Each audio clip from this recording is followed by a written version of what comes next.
So Momo was brought up with her dad treating her like fucking Pinocchio, where he's like, if you do enough good deeds, you'll be a real girl. And that's why I shit you not, this robot scientist told his robot daughter, I forgot about that. He sure did. he sure Pinocchio'd his girl. And she got swallowed by a whale. Xenosaga's Pinocchio. It's the 5th Pinocchio movie of 2022. But Dad, I want to have the will to power.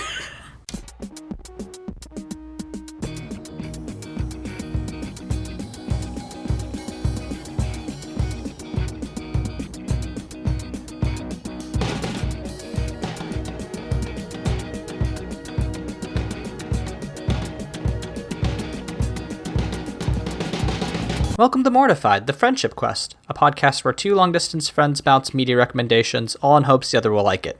I'm Aaron. And I am the infinite telomerase. I am not an anti-existence. I am the perfect chain. And this week, we talk anime and Nietzsche with the Xenosaga Episode 1, De Wille Macht.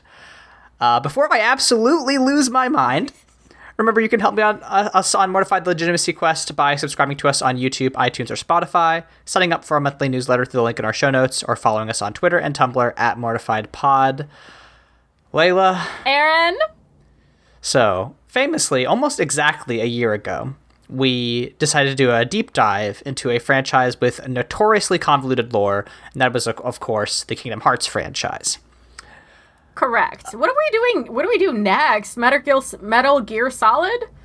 I mean, here's the thing. I think our listeners were probably hoping that we would not do any more wild video game bullshit. Metal Gear Solid would actually be very good. I think that we have to put that on the list. But this is something that you have been wanting to dive into for a while.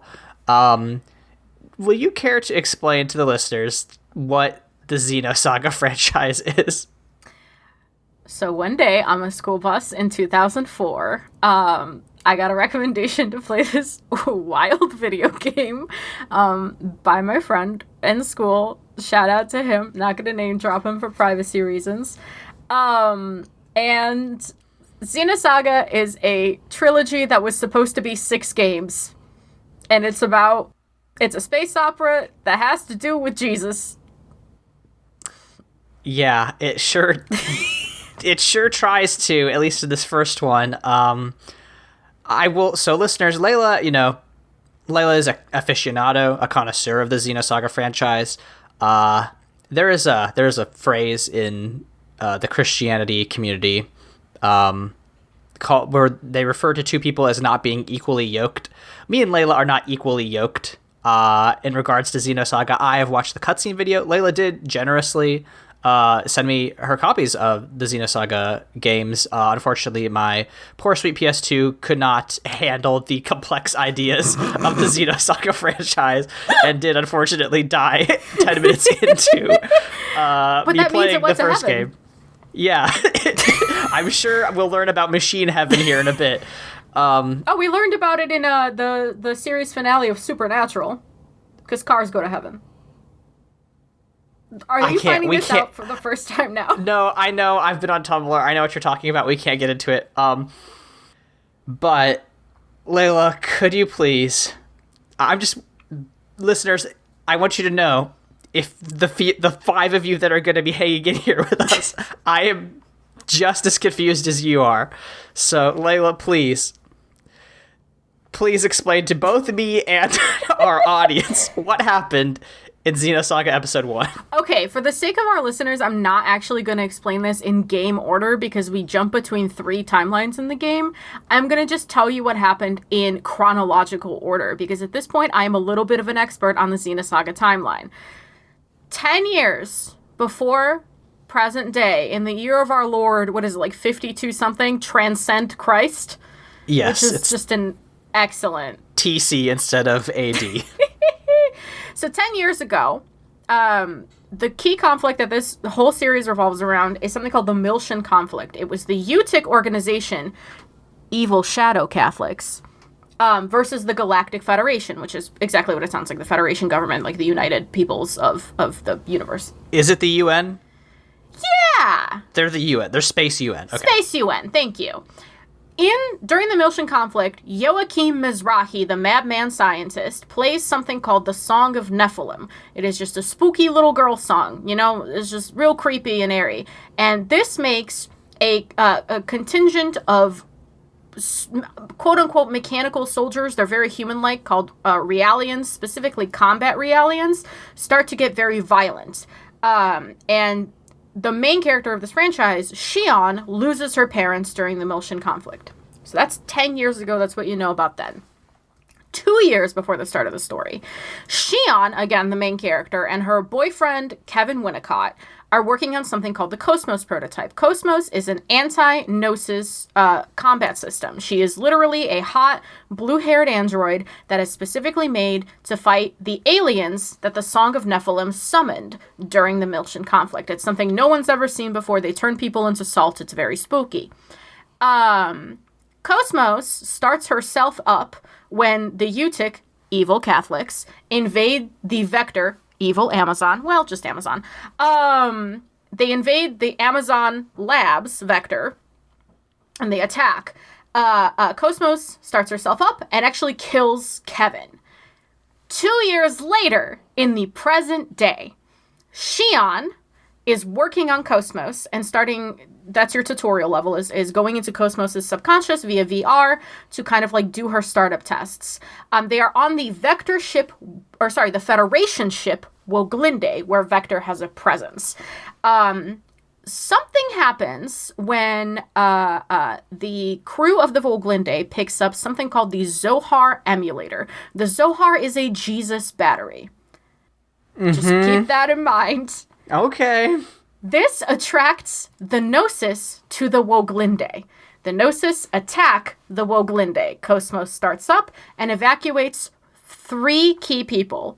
Shion, her simp co-worker Alan, and Commander Cherenkov. You only really need to remember Shion and Alan because Cherenkov dies in this game and never gets brought up again. They evacuate the ship to the Elsa, which is a freighter ship, and they tell the Elsa, hey, take us to Second Miltia. Second Miltia, exactly what it sounds like. It's like Miltia, but they moved it. Miltia is now an independent government outside of the Federation. It does not belong to the Federation. It's an independent thing. That's important because there's like conflicts. While that's all happening, elsewhere in the Federation, there's something called the Contact Subcommittee. They commission a suicidal cyborg named Ziggurat 8 to go fetch a little girl robot from the Utic. The little girl robot is technically Joachim, the madman, Mizrahi's daughter. In her head, she has something called the Y data, which will help people access old Miltia to get the original Jesus battery Zohar. Mm-hmm. Ziggy goes to save Momo. That's where she names him Ziggy. And then they escape, and on the way out of the Utic fleet, they get picked up by the Elsa. And then Commander Cherenkov starts to get a little batty, and he summons something called the Cathedral Ship, which is a 16-kilometer wide Gnosis that eats them. While this is happening, the Kukai Foundation, which is a paramilitary group, is checking the wreckage of the Woglinde to see if they can collect any data on Utic. And they actually end up engaging with Utic in combat. Once that's done, they return to their ship. Oh my god, what is their ship called? The Durandal. And, they're there. The main crew, Cosmos, Alan, Shion, Ziggy, Momo, all find Commander Cherenkov inside the Cathedral ship as he's having flashbacks to his wife being very, very mean to him, and we get hints that something is very, very wrong with him. He is somehow connected to, or is, a Zohar emulator, and once upon a time, he ate a planet. Now he's a spy for the Utic. He turns into a Gnosis, and Shion has to kill him.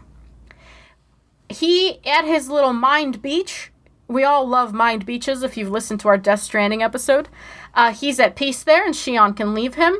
Once the Cathedral ship is done, They all go and rejoin the crew on the Durandal. So everyone is together now. Shion, Cosmos, the combat android, Chaos, who was on the Elsa and can melt Gnosis with his hands. Wonder what that's about. Alan, even though he's not a combat character, Ziggy the suicidal cyborg dad, Momo, Yoki Mizrahi's daughter, and Junior, who is the... Aaron referred to him as the sweet life of Zack and Cody CEO of the Kukai Foundation. So all those guys get together. They all continue on the quest of Second Miltia. At Second Miltia, they get intercepted because the Utic Foundation doctored footage of the Kukai Foundation fucking around in the Woglinde airspace and made it look like they blew up the Woglinde, which is a Federation ship. In order to prove their innocence, the crew has to deep dive into Cosmos' subconscious to get her encrypted data of the incident. They end up reliving the Milsion conflict as they all experienced it, which for Shion was losing her parents. For Junior was...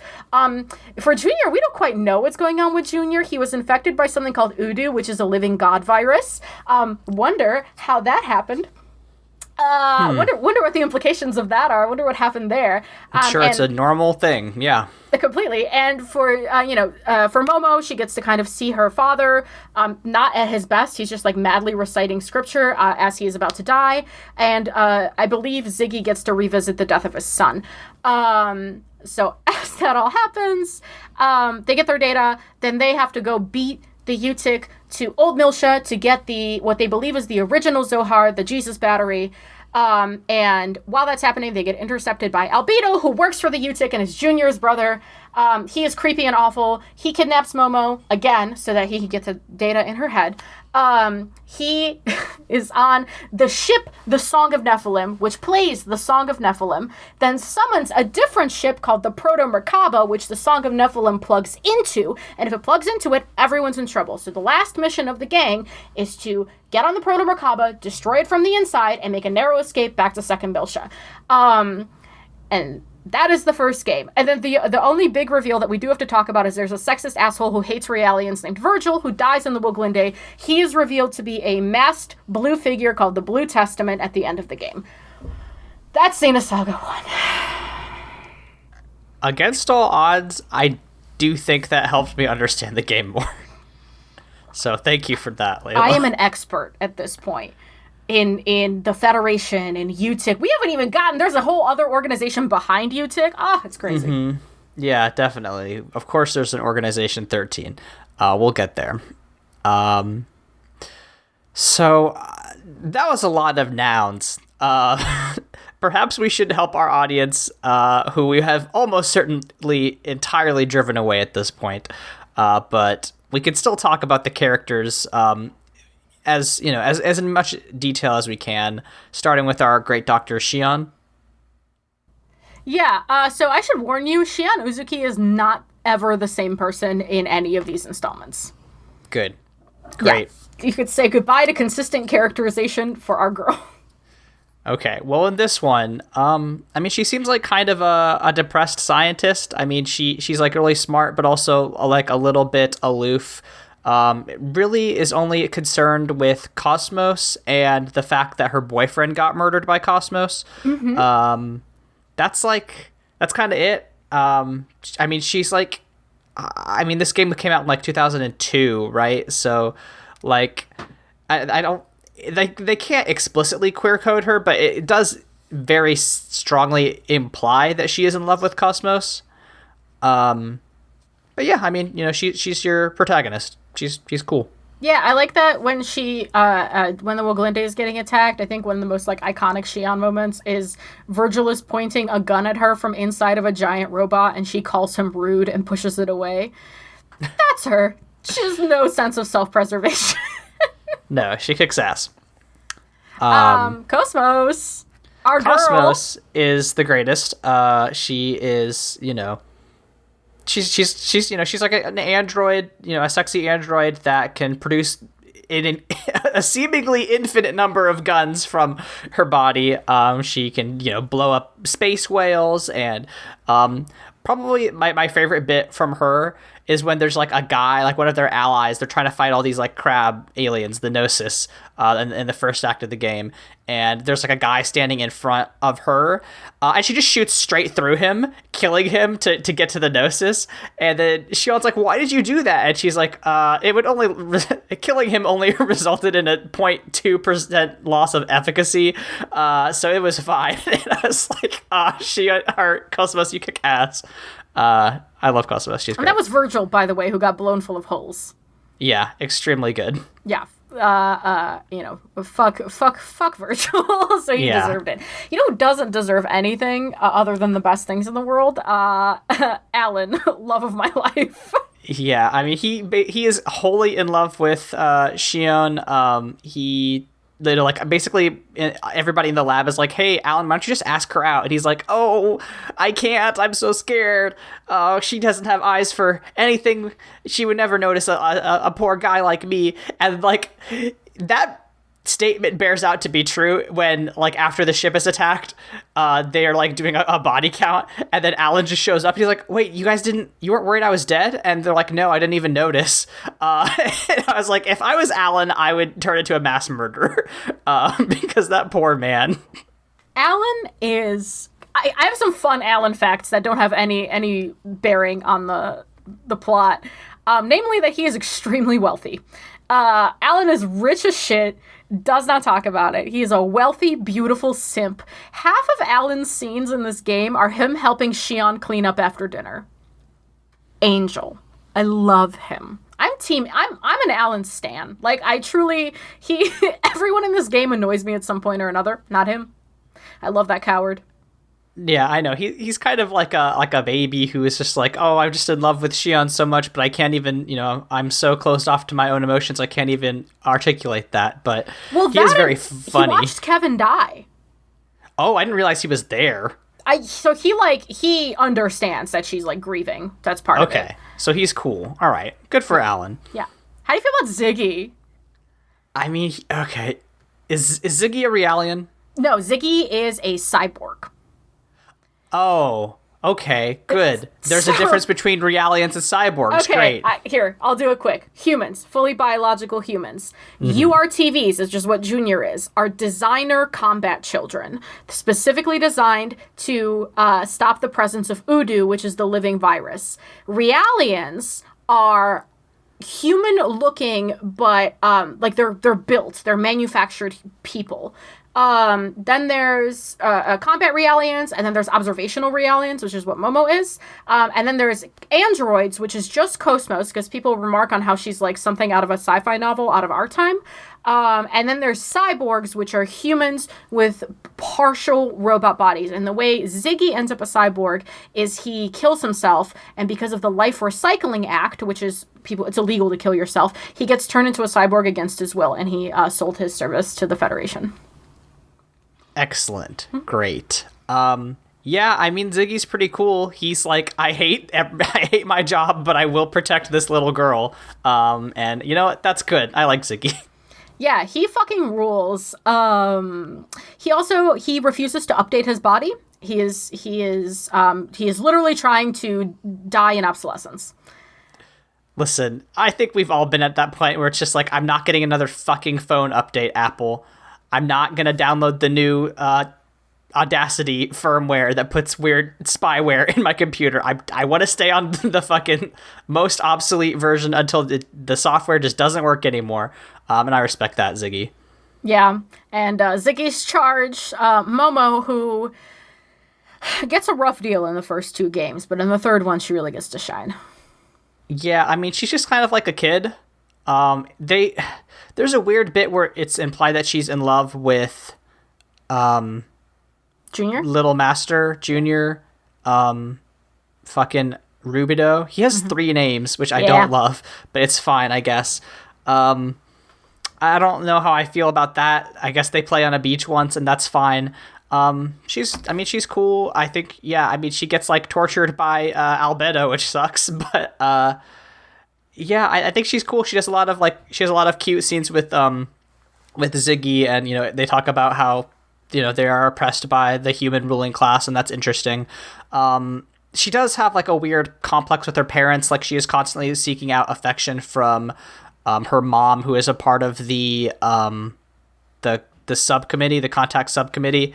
And she's always being like, her mom is like not acknowledging her. And she's just always reaching out and never getting any affection from her mom. And she misses her dad quite a bit. And also there's a bit where she walks into a room and there's like 100 different corpses of her there, and she calls them her sisters. And then they're all like, oh, he only had eyes for you. So yeah, she goes through a lot. They're her prototypes. Okay, that makes sense. And that's why Albedo has them, because they were on the song, and the song was built by Joachim. Okay. Cherenkov, he's just a weird guy. I don't want to talk about him. I hate him. Kevin, I don't know. He was a boy. The only thing we should bring up about Kevin is that he designed Cosmos, right? Like he was a big part of Cosmos, including like her soul, right? Like basically, like he was like, I'm the only person. I made a black box specifically so nobody knows what goes inside Cosmos. So, and then he got shot. So like Cosmos is an infinite mystery now that only Shion can slowly puzzle out over time. And I guess all I have to say about that is like, if you're gonna build, a robot, sexy robot deity with fucking chain guns that come out of her arms, maybe you could leave an instruction manual. And alien vacuum in her tummy, and a cannon in one of her arms. She gets a scythe. If you send a right email at the right time, she get a scythe. That's very cool. I love that. It's dope as hell. So you brought up that, or Joachim Mizrahi is next on our list. He's not personally in there very long, but like, how you feeling? You think people are speaking the truth about him? You think he was a mad scientist? I mean, it does seem like he brought the Gnosis into the world, which does seem bad. Yeah. So from bad what I know, for humanity. Yeah. Also, yeah. So I personally, if I lived in the world of Xenosaga, would not like the man who brought the crabs that turn everybody into salt into our ecology. I think that would not be cool, and I wouldn't like him. Also, he seems to not treat his daughter very well, or his prototype daughters. He definitely didn't treat well. That was my impression. It seemed like he was just kind of cranking out robot children, and I just think that maybe he could have been a better dad. I agree. I do think he could have been a better dad to his robot children, and his actual daughter. Dun dun dun. Oh, good. More mysteries. Yeah. Can't wait to unravel that. He just gives me big Gendo Ikari vibes, and I don't like that. Ew, yeah. Xenosaga II is a real big Mizrahi family drama. It's a lot. Excellent. So you brought up that Junior / Little Master / Rubido does have 3 names. So Rubido, Albedo, and Negredo, red, white, black, are alchemical concepts. There are technically 4 alchemical concepts. We're just going to talk about Albedo, Rubido, and Negredo really, really quick. The 4th one will come up later. Sure. Albedo, purification, whiteness, because he has white hair. Negredo, blackness, he has black hair, which is spiritual death. And Rubido is the red one. And he's our Sweet Life of Zakakoti CDO. He signaled alchemical success and the end of great work, and it has something to do with, I believe, fire and violence also. So, more meanings. You could have said literally anything, and I would have said, "Yeah, that sounds right." Oh yeah, we're gonna find out a lot about the URTVs in Xenosaga II. It's a good time. Yeah, I suspect I missed a lot of context because like they just brought up the word URTV, and while I was watching this, and I was like, okay, that means nothing to me, but I guess this guy is one of those. And I guess that means he's a combat child, which, like, frankly, a lot of the children in this franchise do seem to be combat focused. And I think we should probably, talk to the Xenosaga, educators about perhaps diversifying their educational opportunities. But yeah, I mean, I like Rubido. He's like he's like weirdly charming. Like, like whenever Shion is sad, he's like, "Oh, hey, what's going on?" Like he just reminds me of those like Disney Channel protagonists who would like go up to, you know, women who are much older than them and hit on them, and it's like funny because it's like, it's a kid trying to put the moves on an adult woman, and you know, in that weird way, but also like he you know, seems to be kind of nice. He gets very excited when his brother gives him a gun, with and like he's like, this is so cool, thank you for doing this for me. And also he's like a super genius, and he like created a space beach that with weather patterns that can alternate, and that's cool, I guess. He's wild, but I think he's also extremely good. He wants to be a cowboy so bad. Yeah. I guess we should talk about his evil twin, Albedo, who, you know, like you said, just, you know, he sucks. He's a fucking bad guy, even though he has the greatest line, you know, in the history of literature, that I have had as my Twitter header for a couple weeks. But, yeah, he sucks. He like tortures Momo, and I hate him, so... Yeah, you know, you meet him, he's got white hair, he's got a cape, he's a little bit of a drama queen, he's a little mysterious. You're like, oh, what's this guy's deal? And then you find out what his deal is, and you're like, wow, I hate your deal. And that's sometimes you just get somebody who is a generic psychopath, and it's like, okay, all right, we get it. And you can't get rid of him for 3 fucking games. Yeah, good. Glad that we'll see more of him in the future. Oh, so much more of him. We should honorable mention Negredo, who is Guinan Sr., Junior's dad brother. He's posing as his dad. He's his brother. Yeah, sure is. Because Junior, fun fact, older than he appears. Wonder why. Like apparently a lot older than he appears, despite the fact that his whole deal is a combat child. Also, the number 666 appears on his palm, and that's just never explained to me. So it's because he's URTV number 666. Of course he is. Because there were 669 of them, and I believe 665 died. Wonder where the other 4 are. Yeah, I mean, I know I saw 669. Is that Albedo or Negredo? I want to say Albedo 668. Okay. Or 667. Cool. The 4th one might be 668. We'll find out. It's whatever. It's the color boys. It's all the color boys. Yeah. Whatever. Junior is supposed to be their age. Wonder why he's not aging. Yeah, fucking wild. Maybe it's because of the weird virus that showed up in the 3rd act of the game. That means nothing to me, but it's fine. I mean, do we have to talk about the crew, the weird like scavenger crew? They're cool. I love Hammer. They're fine. Hammer's great. Hammer and Tony are very funny. Yeah. They do funny things in the background of cutscenes a lot. They dance and fight. I love them. They're great. Yep. Matthew's is like weirdly sexist. Space sexism. Yeah. Yeah, he says something about how like there hasn't been a drop of estrogen, or no, Shion I think actually says this, but she's like, oh, there hasn't been a drop of estrogen on this ship, so no wonder your food all sucks. And it's like, man, this really was written at the turn of the century, huh? Yeah, she gets called a bimbo at one point or another. Yeah, but that guy gets turned into salt, so it's fine. Yeah, you're right. We should talk about Chaos. What do you think his deal is? He's just good at killing the Gnosis, right? That's his whole deal? Uh-huh. Great, good. I can't believe, man, the fucking secrets upon secrets that I have yet to learn. Excellent. Yeah. Last one, Margulis. He's in Utic. He's in the evil Catholics. He wants the original Zohar, him and his friend Pellegrini, who's just... he's not that interesting in this game. I want you to pay attention to him in Xenosaga II. I mean, it seems like he's the big bad, besides Albedo, who seems like, because of his big personality, is a slightly bigger bad. But like, it seems like Margulis is pulling the strings. Like, he was the one who was like telling the commander what to do. Can't wait for you to find out all the shit that's Good. happening. Good. Margulis, I just want you to pay attention to him next game. I think him and Shion's brother are fucking. Shion's brother? Yeah, Jin. She talks to him on the Woglinde. Oh, okay. And you see him in the final cutscene. Oh, okay. Yes. I guess he's sleeping with Shion's brother. Excellent. Good. Can't wait. No, they are the only two people in these games that get their own song. It's literally called Jin and Margulis. Fellas. Fellas, is it gay? We'll ask those questions next game because I have a feeling you'll watch, because it's literally like the entire opening is about them of the second game.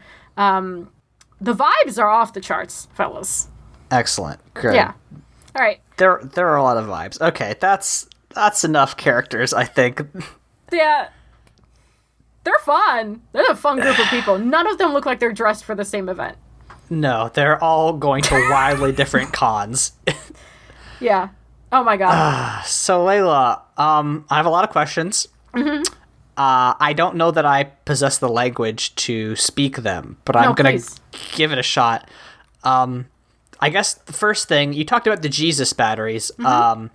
What is a Zohar, and why does it need emulators? Great question. I have no fucking clue. What the fuck? When I say Jesus battery, it literally, from what I understand, it is a source. The Zohar itself is a source of infinite power, and the emulators were made to try and replicate it, but they can't. And they're also, I believe the emulators are supposed to be a way to access the original Zohar. Couldn't tell you why. If you think Kingdom Hearts has retconning, these are supposed to be 6 games. They got crammed into 3. Some shit got left behind. Follow-up question. Why are they named after the apostles? And also, what was they had 2 secret apostles, which I think was very funny. Wait, they had 2 Boanerges and Mariankind. Mariankind is child of Mary. Okay. So Jesus. That makes sense. Okay, sure. Yeah, I've read the Da Vinci Code. That's right. You did a whole other podcast on it. Mm-hmm. Who is Boanerges? I don't know. I was hoping you knew. God damn it. I'm going to have to Google Boanerges. Okay, so first Miltia, that got all fucked up during the time that Mr. Mizrahi called all the Gnosis with his cool song. Yes, the Milsion Conflict. Okay. So did they build a new planet, or did they take the ruins of first Miltia and they did the SpongeBob thing, which is where they took their problem and shoved it? Okay. The Song of Nephilim sealed Miltia away from space. Like, it's just sealed, and the only way to access it is with the Y data inside of Momo's head. Okay, that is why they want to get Momo. That makes sense. Okay. So how did Mr. Mizrahi get the Gnosis? Like, was he just, like, doing a lot of, like, reading, like, just checking books out of, like, the forbidden section in the library, and then he stumbled across this great song that brought all the Gnosis to the yard? Is that what is that all I need to know? For now. Okay. For now. Who is Nephilim? Great question. Okay. Okay, so listen, I know who Nephilim is. Okay, yes. All right. Great. It's just that she shows up a lot in Shion's dreams constantly, and she's like, "Hey Shion, it's me, Nephilim. I'm important. I waited here for you. I wanted you to have, to see me. Come here. I'm going to be really important, but not in this video game. Bye." And I just thought that maybe I missed something. Nephilim is connected to Chaos and Fabronia. Sure. Mm-hmm. Yeah. Fabronia, the Realian that raised Shion, that Virgil called out to as he died. Excellent. Yes. Cool. And I guess, what is Udo? That's the virus, right? What does Udo sound like to you? Just 3 letters. Udo. Udo. Don't overthink it. Udo, 3 letters. What's a 3-letter word? 3-letter word. Unidentified. No, literally, what is another 3-letter word in your common vocabulary that, like, vaguely sounds like Udo? Udo. What's another 3-letter word? Yeah. God, Aaron, that's what we're trying to I would never have got that in 100,000 years. It's a god virus. Okay. It gets more complicated than that, but it's a god virus. Okay. Is God real in Xenosaga? And with that, let's talk about Nietzsche. So, in a futile attempt to understand this video game, I did spend about an hour reading Friedrich Nietzsche's text that this game is based on, The Will to Power. And, like, I guess there are some ideas in that book that play out in this game, which I was very shocked by, frankly, that they pulled this off. But, like, this game is very concerned with concepts of what, treating a person like a person and how a person or something that cannot be a person can become a person. Would you say that's, do you think that's accurate, Leyla? Yes. Okay. So, like, there's a bunch of, like, shit about how the Realians are just, like, people that get treated poorly, but they're not people. Like, at one point, the commander gets his personhood taken away, and he is I think he's a human originally, but, like, he gets downgraded to Realian status. And, like, that's, there's a lot of stuff going on right there. But, like, right, this...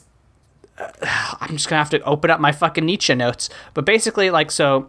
Nietzsche talks about how... First off, Nietzsche hates Christians, which is very funny. Yeah, considering this is a game based off Nietzsche and the mythology of the Bible. Yeah, like, so that I was like, okay, that's interesting. But, like, basically what he talks about is, like, this idea that... So the utility of preservation, not some abstract theoretical need not to be deceived, stands as the motive behind the development of the organs of knowledge. They develop in such a way that their observations suffice for our preservation. In other words, the measure of the desire for knowledge depends upon the measure to which the will to power, that's important, grows in a species. A species grasps a certain amount of reality in order to become master of it, in order to press it into service.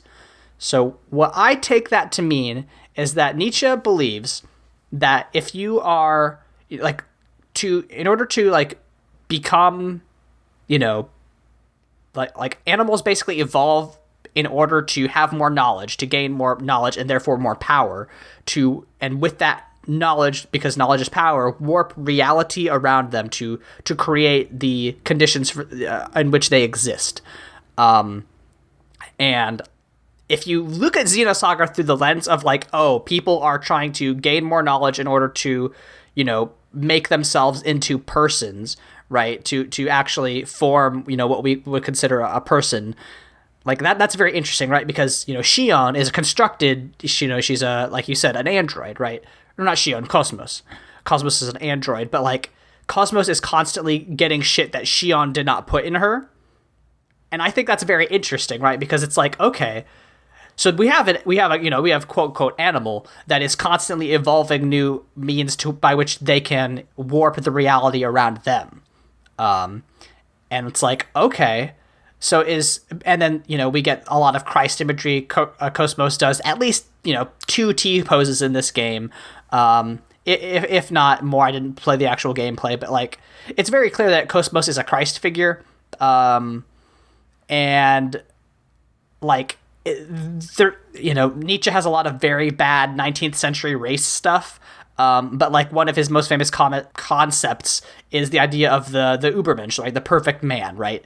And I think that where this, it seems like where this franchise is going is, like, Cosmos is trying to, become the perfect being, and in that way, we're going to see, what the game writers think of these kind of ideas about becoming a person or a perfect person, and, what a perfect person does when they have a lot of power. So I think that concept is actually better illustrated with Momo and Albedo, because Cosmos doesn't have any... She gets knowledge thrust upon her, right? And that's her power. Albedo and Momo are both seeking knowledge in order to, again, like, come to the will to power and to become human in 2 opposing ways, right? So Momo was brought up with her dad treating her like fucking Pinocchio, where he's like, if you do enough good deeds, you'll be a real girl. And that's why... I shit you not, this robot scientist told her robot daughter... I forgot about that. He sure did. He sure Pinocchio'd his girl. And she got swallowed by a whale. Xenosaga's Pinocchio. It's the 5th Pinocchio movie of 2022. But, Dad, I want to have the will to power. But Momo is an observational realian with the access to all sorts of knowledge and, the power to observe and grow. She is very growth-minded, and she thinks she can become like a real girl if she's just good enough. Meanwhile, Albedo wants the knowledge that Udu presents him, which is, his infinite telomerase bullshit, where he,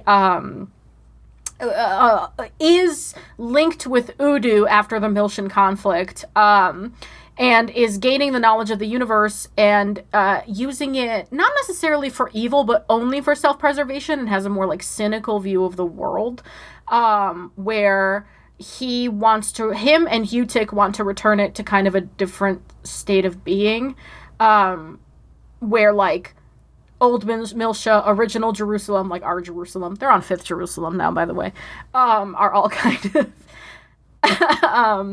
they're all kind of, back in the fray, so to speak. But yeah, no, that is interesting, because like I don't know shit about Nietzsche, and I played these games when I was a baby. So, but that is like, they did, we like to ask on here, did this set out what it was trying to do? And like, at least in that respect, hardy college try. Yeah, they are definitely playing with these ideas of personhood and people trying to use knowledge and, shape the world around them, create or morality for themselves, right? If you're doing a game, I guess this is a little bit of a Christian-centric point of view, but like if you are doing a game in which, you are involving, Jesus Christ, right? And you are positing him as, not a god, right? And you are talking about what that means, like then you are, not necessarily, but like you can definitely have a conversation about nihilism. And it's like, okay, what if God is not a god? What's Nietzsche's famous line? God is dead, and we have killed him. Like, we are trying to talk about. They are employing these ideas of, creating morality and creating people, like literally becoming gods. Humans have become gods themselves and creating these people. And they are doing stuff with those ideas. What they are doing, the ways in which they was conveyed to me are fucking incomprehensible. But they're trying, and that is cool. Yeah, I mean, like, listen, the only reason I understand what the fuck is going on is because I've played all 3 games very recently, with the background of having played the first 2 like years prior, and having done like a dick ton of reading on what's happening, because again, this was supposed to be 6 of these bad boys.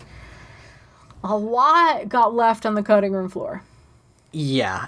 I mean, these are very dense texts, right? Like, if you managed to make it through the summary, right, you saw the fucking thesaurus that Leyla had to pull out to describe all the nouns and organizations and space Catholics that are going on.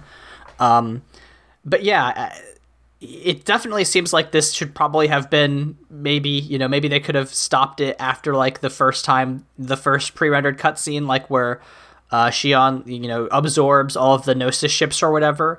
Like, I feel like that, okay, like that's a game. You can cut it there because there's already so much going on. You can definitely see where like these could have been split into 2. But we're not afforded that luxury. We do not live in the good timeline where there were 6 very easily understandable, but perhaps not ideologically dense Xenosaga games. We got the one where there's only 3, and they have enough philosophy terms to, kill a small mammal with. Yeah, that being said, like, for games that are so ideologically dense and that try to do so much shit, I think you described it really well in your notes, where it's like techno-babble, but it's mostly vibes. Mm-hmm. Like, what is the Hilbert effect? I don't know. Yeah, they're like, oh, the Hilbert effect, because it's this thing that like helps them repel the Gnosis, basically. It pulls the Gnosis, because like if you attack a Gnosis while it's just like freshly appeared on your lawn, they're not real. They're not in this dimension. The Hilbert effect does something with reverse polarities, and it pulls them into this dimension, so you can beat them with a bat if you wanted to. Yeah, sure, but like they do the thing where it's like, they don't even do the thing like, oh, say it in English, right? When somebody does technobabble, they just do the technobabble. They're just like, oh, the Hilbert effect's very easy. And then they say the most, incomprehensible string of nouns and words, and like they throw in the word particle and polarity, and they're like, and that's how that works. And then, you know, the camera just kind of looks at the audience, who's just staring at the fucking character like a deer in headlights, and they're like, anyway, we're gonna say that a lot more, so I hope you wrote that all down. Cut to the next scene. Wild. Just wild. I did. I wrote it all down. Someone had to. It's truly like, and even it's kind of like the Kingdom Hearts wiki, where like if you read the wiki, it's still incomprehensible. Like I was reading the wiki summary for Xenosaga I, I was like, wow, this doesn't include half the wild shit that happens in this game that is critical to the understanding of games 2 and 3. Yeah, which I'm glad that I will have you to shepherd me through, because I don't think I could do this by myself. 2, you know, even though, oh, go ahead. 2 is bad. I just want to prep you for that. 2 is not a good game. It's also ugly. You could just listen to it like a podcast. It'll be fine. Yeah. But 3, we do get to see Jesus. Okay, that's why I'm here, largely. He is modeled on Orlando Bloom. Yes, that is the thing that sold me on this franchise. You were like, hey, did you know that Orlando Bloom was Jesus in this video game series? I was like, all right, say no more. We'll do a fucking, you know, I'll watch 24 hours of cutscenes to get to that. It's fine. It's worth it. It really is. Yeah. And I'm excited to see. Do you want to touch on the gameplay, just because, like, you know, I'm not able to speak to that? Xenosaga is the most painfully fucking stupid and complicated turn-based battle system you will ever experience in your goddamn fucking life. I'm not even joking. And all 3 games find a different way to fuck it up for you. Because not only are you doing a turn-based battle system, you have turn slots which dictate what type of benefits your turn has. They're randomized. Well, they have a specific order that you have to memorize. And then one of those slots is randomized. They have a boost gauge, an EP gauge, an MP gauge, HP gauge, and an AP gauge. Just gauges everywhere. Momo sucks. Shion sucks for the first 2 games. They're impossible to play. Momo gets so good for game 3. Holy shit. What a redemption arc. She's a fucking champ. You never get to fight as Alan, which is a tragedy for me as an Alan stan. Give the man a gun. It'd be really funny if he just had a pistol and he was there and did like 5 damage around, and you're just like, hell yeah, Alan, you hang in there, buddy. So good to me. Yeah, but it's the most batshit thing in the world, and like game 1 you can get through without a guide, like fine, you'll miss some of the extras like the scythe. In game 2 you cannot touch without a guide. You will not make it through. It's just, you just won't. I think I found there's these things called segment addresses, which are like doors that you find the door first and then you find a key, and then you have to go back, travel, and open the door with the key, and they have like cool treasures inside of them, you know, RPG shit. Mm-hmm. I found 3 out of 18 in the second game without a guide. Cool. And you had to have all 18. You didn't have to, but like you get some extra shit and like good items. Mm-hmm. Game 3, no guide, just fine. Just cruised right through. It was fine. They rebalanced the whole thing. Didn't need a guide for boss battles. You know, no cathedrals came out to kick my ass with 3 different forms. Excellent. Good. So you do fight a cathedral. I'm extremely looking forward to that. Yeah, so I'm not sure if there's a cutscene for it. There might be. But yeah, so the gameplay is... it aged poorly. Let's put it that way. It aged poorly. Which is why... I mean, you did send me them, and I did, you know, play the first hour of Xenosaga. And I have to tell you, if I'm being completely honest, Leyla, when my PlayStation started stuttering and faltering, the overwhelming emotion that kind of hit my brain was relief. I was like, oh, thank Christ, I don't have to play through this, because I did get through, you know, the going into Shia or Cosmos's like memory, and I was like, oh, they didn't know how to make games before like 2005. No, they really didn't. Games were bad. I'm going to probably be a father one day, and like my children are going to be like, oh, what games did you play, Papa? And I'm going to show them like fucking Pokemon. They're going to be like, oh, if you didn't do a painstaking save process once every fucking 10 minutes, you lost all your progress. That sounds like hell. Also, these Pokemon look like shit. I'm going to be like, yeah, video games were bad. And this was just a great reminder. I mean, you're playing Final Fantasy X right now, which I think like the last, like maybe the only good example of like a JRPG that has good turn-based like gameplay. Oh my god, so good. Yeah, but like I've tried to play 7, I've tried to play 9. Like fucking, I don't know how JRPGs got good. Like Kingdom Hearts thankfully was not turn-based, it was just how I was able to get through it. But like, games were not good in the early 2000s. No, they weren't. And as a hobby historian, I can definitely, fucking vouch for that. Yeah, it's a nightmarish bit of gameplay, and I am glad you just watched the cutscenes, even though you probably, I mean, obviously you missed a few things here and there, just based on the fact that there is some stuff that gets exposed not in cutscenes. They did try to, as a fun fact, they did try to revive this series by making a Xenosaga 1+2 like combo game for the DS. It only got released in Japan, otherwise I would have found it. I don't know how particularly well it did. I don't think it did well at all. There's also a Xenosaga anime that got received very poorly. It looked bad. But I will say, the soundtracks do slap. These are very well-scored video games for the fact that they're confusing and unplayable. Listen, you gotta have some selling points. Yes, Jin and Margulis's gay battle song is very good. I can't wait for you to hear it. I will look forward to it. Unfortunately, listeners, you are going to have to hear us talk about the other 2 games because I'll be goddamned if I got this far and I can't turn it into at least 2 more episodes of content. So we will talk about Xenosaga more. Leyla, as far as our Mortified marketing minute goes, oh boy, I'm wondering do you like philosophy? Do you have a favorite philosopher? No, because I'm not a dweeb. Well, I am a dweeb. I'm not that kind of dweeb. Okay.